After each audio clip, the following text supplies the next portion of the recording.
The next point of the 5-point check is going to be checking the eye. And the reason why we're checking the eye is the eye membranes. Of course, the eye should be clear and free from discharge. That's just to make sure that the animal is generally healthy and doesn't have an upper respiratory infection. If the eye is cloudy, it could indicate that the eye might have a condition like pink eye. But generally speaking, the main reason why we're looking at this is so that we can check the animal's anemic state, or whether or not she's anemic. So if you'll come over here, we'll take a look a little closer. And this is one way to do it. There are multiple techniques, but I'm just going to show you, if you're looking to buy a goat, this is just a very easy way to do it. So you go ahead, pull her lower eyelid down, and you can see the color of the membrane right in there. See that? That's kind of a light pink.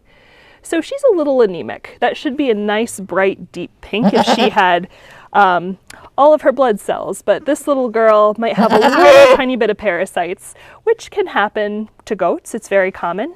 One of the reasons why we check for health conditions through a test called FarmOps, which we can get into another time. But this is going to indicate to us whether or not she's very anemic or not.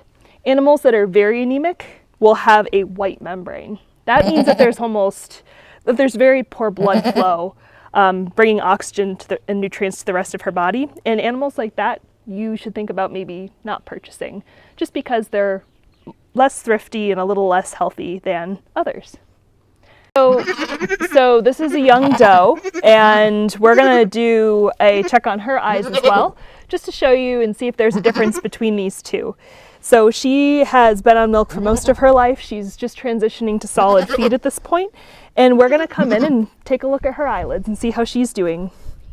So if we pull this down, that's much darker. See how nice and dark that is? That's probably where we want to be in terms of lightness of membranes. If it's a little lighter, it's okay. If it's darker, that's really okay. But she's good to go.